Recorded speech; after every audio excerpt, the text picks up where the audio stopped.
you. Thank you. 12 days to go, Carrie. I know. Moving on to Wtxf 2010 coverage and, of course, the Pennsylvania Senate race between Joe Sestak and Pat Toomey. Yeah, 12 days to go till Election Day, and no punches pulled last night at a debate between the two candidates. Listen to how they interacted when debating government spending. 1 million veterans who had been covered during the Clinton administration, who just made a bit over poverty, were kicked out under your watch. There are just too many dishonest charges for me to refute them all. The website will give you a chance to see this afterwards. But for Joe to seriously try to pretend that he has any interest in getting spending under control is simply laughable.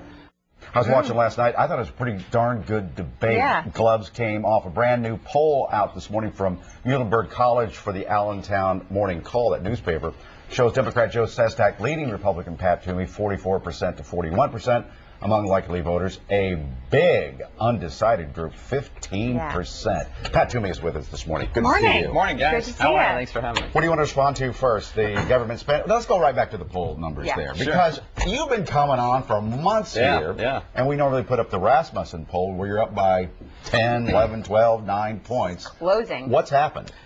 Different polls have different numbers. Rasmussen has me up 10. Quinnipiac today has me up 2. I think this is a close race. I think it's always been a close race, and it's going to continue to be a close race. But we're going to finish on the right side of close. Okay, so let's go back to that government. It seems to me, when it talks about government spending, and if I had to go into that polling booth 12 days from now, I think I'm going to make my decision on if I believe the stimulus package worked or it didn't. Would we worse off if we hadn't done that? Well, I think that's a fair criteria. I wouldn't limit it only to the stimulus bill. I'd include the bailouts, cap and trade, card check, government-run health care. Look at this whole litany, and where's it gotten us? It's gotten us higher unemployment, more job loss, virtually no economic growth, because the weight of all of these policies are preventing entrepreneurs and small business from expanding. People are not willing to hire another worker when they don't know what this health care bill is going to cost. They don't know how much their taxes are going up. They don't know what their energy bills are going to look like. Joe Sestak voted for this entire agenda and said it didn't go far enough. So I think that should be the criteria. Are they on the right track? I don't think they are. Okay, I got to ask you a little bit about some of the ads as well. We're going to be running some of them a little bit later in the segment, but they have been very cordial kind of up until this point. It seems like the tone is changing a little bit. Is that working? A lot of voters you talk with, in fact, we were talking in our morning meeting yesterday, they seem like they're turned off by that. Oh, I know what you're talking about. Yeah. You're talking about now bringing up dog poop in Joe Sestak. So we'll roll that footage. He has his poodle there, and he says that he needs to clean up you and George Bush's mess, taking out the dog poop. Yeah.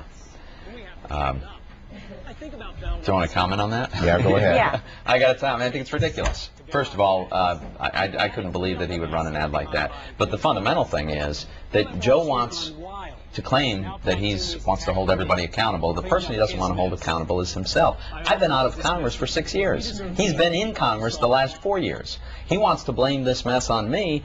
Joe's the guy that voted against putting real regulations on Fannie Mae and Freddie Mac. Joe's the guy that voted for this entire agenda.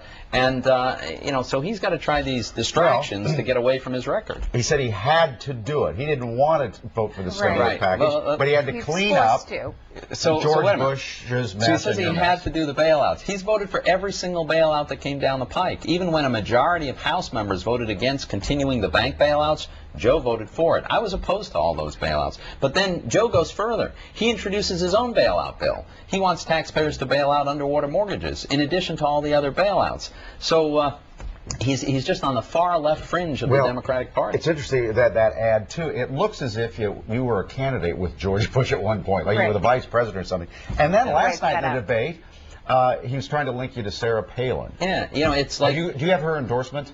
I think she endorsed my campaign yesterday or the day before. How do you feel about that? I heard. Look, I've got endorsements from all kinds of people, all across the Commonwealth, frankly, all across the country. I'm delighted. I've got endorsements from Democrats, from Republicans, from Independents. I want everybody's support. What do you think? It's a heated race, man. Yeah, I mean, you feel, because, like I said before, you've been coming in here, you've been so far ahead in the polls. I've been just a little surprised in the last few weeks. This was always going to be a close race. It's still going to be a close race. Do you think just that it's Pennsylvania's been in such a blue state for all these years. Does that I think factor that has in? something to do with it. I think that's part of it, sure. You know, the Democrats have a big registration advantage. I'm winning over a lot of Democrats, but, you know, I'm going to have to keep at that. I'm confident we're going to win, but it's going to be close. We always knew it would. Who do you need to get? I mean, I guess the independents are so important. It's true. There is some polarization, you know, Republicans with Republicans and Democrats with Democrats, although I'm winning over quite a number of Democrats. Yeah. Excuse me. But yeah, independents, undecided voters, and my message is restoring fiscal discipline in Washington, job growth in the private sector, and just bringing some balance. Well, it's one thing I really enjoyed about the debate last night. You know, you see these ads where you call each other, you know, the devil incarnate, you know, and their beady eyes and stuff like that. And then they get to the debate, and sometimes, well, It's so cordial, opponent. yes. But last night, boom, boom, you went at it a little bit. Well, look, you know, Joe's been very dishonest about a lot of the charges he's made, and so I called him on it, and I'm going to continue to. Okay, good to see you. Hey, thanks for having me. By the way, we're going to have Joe Sestak on. We'll probably run your ad next week. Good. Joe Sestak will be here next Tuesday, so watch for that. It is